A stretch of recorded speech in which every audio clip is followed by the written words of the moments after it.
Okay, so Bezras Hashem, we're going to be continuing with Rav Kook's commentary on Adon Olam.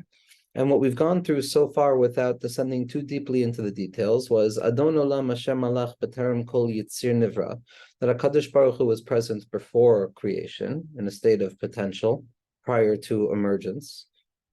Le'is Nasa B'chevtzo Kol Azamelech Shemo Nikra, HaKadosh Baruch Hu allowed himself to be revealed through tzimtzumim into what we can understand as the Hove, as the present of HaKadosh Baruch Hu. So there's the past, there's the Haya, there's the Hove. Va'acharei kechlos hakol levado yimloch nora. And there's the Yihya, which is going to happen after that which came out of the infinite emerges or ascends back up into the infinite. And we said, obviously, it's going to be with an additional adornment. And then we said that and all of these elements, all of these changes, all of these shifts between Haya, Hoiva, and Yihya, past, present, future, possibility prior to manifestation, manifestation of possibility, and return of possibility back up to a state of possibility prior to manifestation, all of it is seen in one fell swoop in relationship to the essence of God, so to speak, which is really not part of the conversation when we discuss these lofty levels, no matter how lofty, past, present, or future, none of them bear a candle to the possibility of beginning to discuss the essence of God, so to speak, which again, we said is always present in an impossible way of understanding presence, but it's not revealed in any particular way that we can grasp it. And now Rav Kook is coming again to reaffirm the fact that all of it, the Haya, the Hoiva, and the Yiyah, is all considered null and void and non-existent in relation to the true source of all things, which can never be captured by language.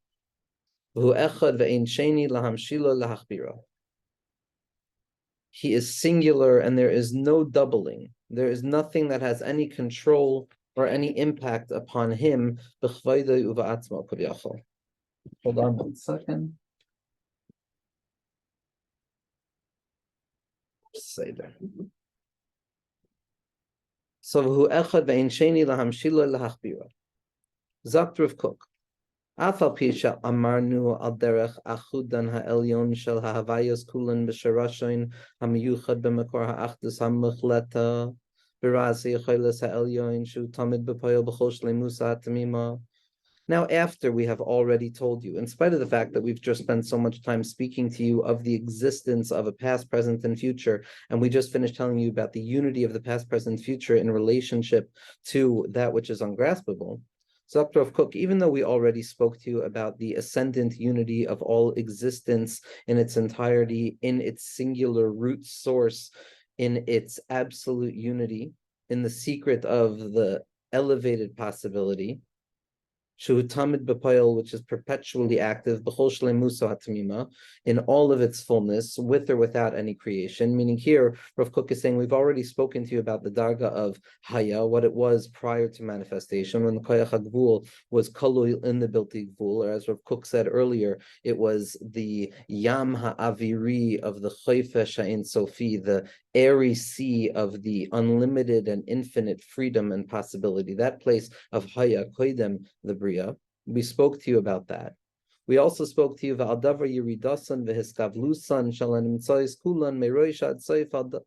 we also spoke to you about the descent, the gradational descent and the emergence and the limitation and the congealment of all of existence in its entirety, from the beginning to the end, from the highest point to the lowest point, meaning to say we spoke to you about the Hove already. We spoke to you about what it means for HaKadosh Baruch Hu to emerge as a Koyach HaGvul, but Bilti Gvul, as the possibility of limitation comes out of the unlimited and manifests as limitation or history or existence. We spoke to you about that.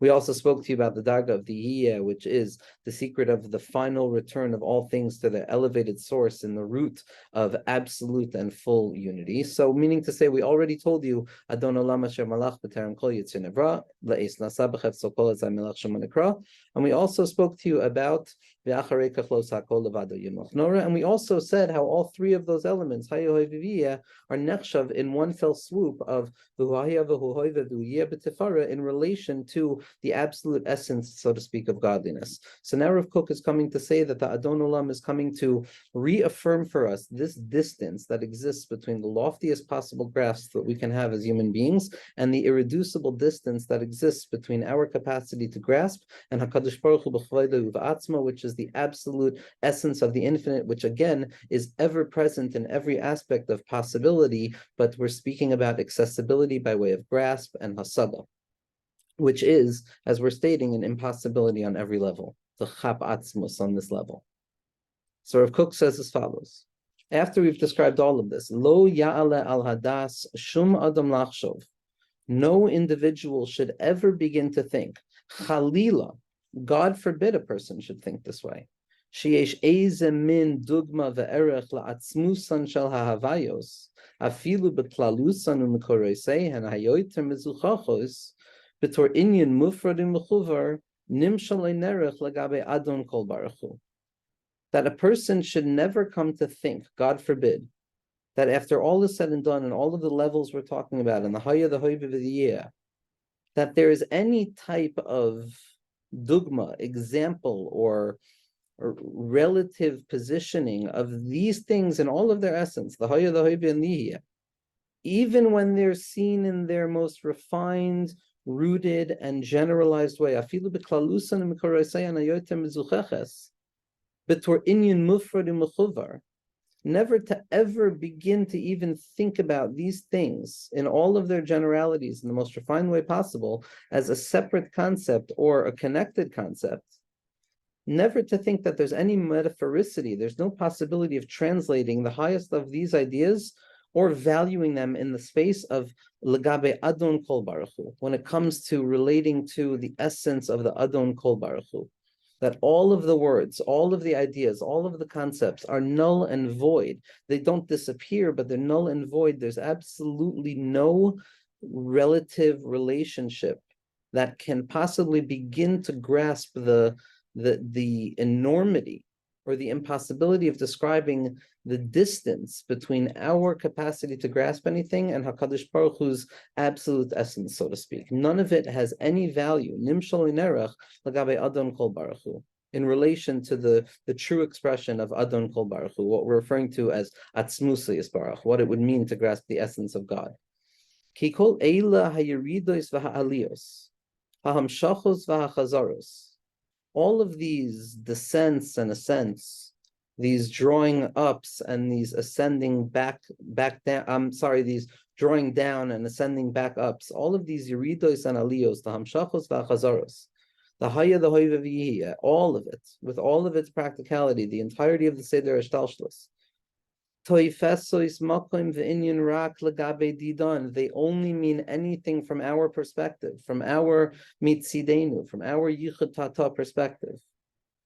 Ulegabe hagvalasam shalaylamim, and they only are meaningful in the space of the limitations of the worlds. Shel hayatzur asher asa beoitzim gvurasa chazde v'chachmasa l'elyoina. And here again, Rav Kook is focusing on these two worlds, Yoitzer and Asa, and it's important to be medayik because be'emes, by the world of Bria, it's already considered a loftier space where it's a different halacha. So over here, Rav Kook is again reminding that none of it means anything other than in the space of the Hagvalasam Shala Ilamim, in the limited expression of HaKadosh Baruch Hu down here, not speaking about the essence. Of the creation and the formation and the intensity of strength and chesed and wisdom that is rooted in it from above. That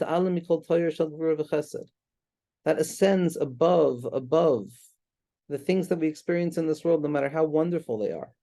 They're unspeakable in their glura and their chesed. And the only thing we can do, what does it mean? How do we connect? What does it mean once we realize that there's no accessibility, says Rav Kook? What is it that we do in order to connect to that essence of godliness? How does a person connect to that place which is impossible to connect to? That distance that remains between all of the Haya Hoiv V'Diyah and the Hu Echad Ve'ein Sheni, the secret of absolute oneness of HaKadosh Baruch Hu. Ve'ein lanu ki ela liyos meleim oiz hadmama mehadras kodesh or achdusai hamuchletes hama'alame alkol. The only thing that we can possibly do is to be filled with the intensity of silence in the face of the grandeur and the holiness of the light of his unity in its absolute and ascendant form above all possibility of description. V'hu echad ve'ein sheni is one and he is not two. There is no relationship. B'choil ha'oifen shel havayos mitzad erchem ha'atzmi. There is absolutely no two-ness. It's only oneness. It's only atzmusi yisbarach. Nothing else holds a candle. The only beginning of the conversation of two, or what appears to be two, is once we're already talking in the creation of the worlds, where we see a distinction between past, present, and future. But from the perspective of atzmusi yisbarach hu echad ve'ein sheni, v'shlilas hashnios hazoisi soileles gam ha'efsharias shalam shala ve'ezat tzad shel chibur ben yetzer yilotzer. And this negation on the possibility of a duality between the essence of godliness and between anything else, no matter how lofty it may be in the order of HaKadosh Baruch Hu's revelations in this world, this very cognitive or philosophical negation, he shaleles gam efshariyas shel hamshala ve'ezet tzad shel chibur ben yotzer liyotzrev.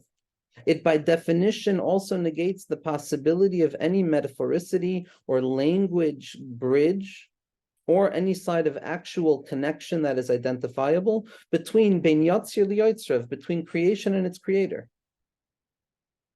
The negation on the capacity to grasp also negates the very possibility of an individual ever coming to identify exactly what it is, rather, the yitzir, the creation, can never be on the level of the creator. The fact that we can't grasp the essence, so to speak, is the very same halacha that dictates that it is impossible for a person to ever feel that they have arrived at a place of pure unity with their creator. Because by definition, to be a creature means to be dislodged from the space of the creator. There's no connectivity, there's no bridge between Atzmusi Yisparach and any possibility of language. No metaphoricity, no metaphor is possible, not even the Mashal HaKadmoni. Because he, in that silent space and the space of all of the negation possible, Shlila Sashlila, the negation of even the possibility of negating what we don't even know about that place. It is alone. It is hu levado hu adead legabe didei, and from the perspective of HaKadosh Baruch Hu kaviyachol. And again, the language trap is that if we're talking about it, we're still protected because we're never talking about Atzmus Yisparach. Even when we apply all the warnings about what would it mean to describe what we feel at this level as Atzmus Yisparach, because aliyos ein kates, there's infinite levels to go up in Hasaga. Legabe didei, but from the perspective of mitzido Yisparach, hakol kiloi veloy nachshav. Everything is as if and really mamish doesn't exist. Now this lashon, these 5 words over here, these 6 words, ulagabe didei hakol kiloi v'loy nechshav, it's not that there needs to be a raya, but it shows and it reveals the amkus ha'amuk mekol amuk that Rav Kook Schlusia Gamlielenu had on Divrei Torah and Chasidus. Because here, this is a sugya in the heart, in the depth of the ma'amarim of the Tzemach Tzedek Schlusia Gamlielenu, with mesoires from the Balatanya in terms of the dargin of Mamala Kalalman, Soivev Kalalman, and Be'emes that Kula Kaima Kiloi Chashiva. And B'derech Klal, the language was everything is as if it doesn't exist. And the Tzemach Tzedek implies and says explicitly, and Tzaddikim in our generation uncover this deeply every day, is that Be'emes there's a darga above the Chafadimyon of Kiloi, but rather Loi. There's a darga of Loi Chashive, Mamish, it doesn't exist. And these are dargan and bittul, as the tzaddikim describe, which are also darche hasbonenus. And here Rav Kook is bringing both options, both shitos, into one vort, not a vort, one keta, revealing how he took all of the different shitos, and not only did he know them and identify the difference, but came to the conclusion that they should both are necessarily held at once. Ulagabi didei, and from the perspective of HaKadosh Baruch Hu, haloi kiloi chashivei, Kiloi chashive, viloi nechshav, and it's not nechshav. We know that Rav Kook was mitzad his mother and anikel of the Tzemach Tzedek, and that all of the Einiklach, all of the grandchildren, when the Tzemach Tzedek was nifter, got a chelek of the begadim or something that the Tzemach Tzedek had. And part of the kapata, I believe it was, that the Tzemach Tzedek wore, that Rav Kook's mother received, she had sewn into Rav Kook's yarmulke as a child, so that Rav Kook's yarmulke always had part of the kapata of the Tzemach Tzedek. And here we see L'gabe didei hakol kiloi v'loi nechshav, kiloi chashive and loi chashive. B'chol machshavaseinu, and all of our thoughts and estimations and calculations, in mishoitetois leparu la'ale teferes uzo. Every thought and every havamina that a person has in terms of coming to chap anything whatsoever is all the floating thoughts that come to beautify and to ascend a deeper teferes of the strength of HaKadosh Baruch Hu. Every havamina that we have, that, oh, we came to the highest level, it's there to be megala, a higher level of shlila, where we come to realize that, no, I don't know anything. Every keser is a malchus of the world above it. Every vak is just waiting for a gar. Every shalim is chaser klape, that which is above it. And so, but it doesn't mean the thoughts that we have and the attempts that we have to ascend up to that place are negated, but rather all of them are hin mishaitetois the pyru la'ala teferes uzo. They're all mishaitetois. They have a role. They're sha'ashuim. They are the waves that drive the renewed investiture into a revelation of the infinite in a further expression. Me'al kol chibor, above and beyond any identifiable connection. It's so connected that one cannot even begin to speak of connection, because to speak of connection would imply the need for reconnection, which would imply a disconnection, which would imply the possibility of disconnection from the source of all unity, which is already a kfirah. So a person is mamish not allowed to think they're removed from HaKadosh Baruch Hu, nor that we can grasp it. Me'al kol mashal v'dimyon, above and beyond any metaphoricity, any language game that we can use to describe it, and furthermore, above any possibility of dimyon, any possibility of imaginative speculation in holiness and hisbonenus, we can't come to a place of grasping it. We can only come to a place of recognizing that we don't grasp it.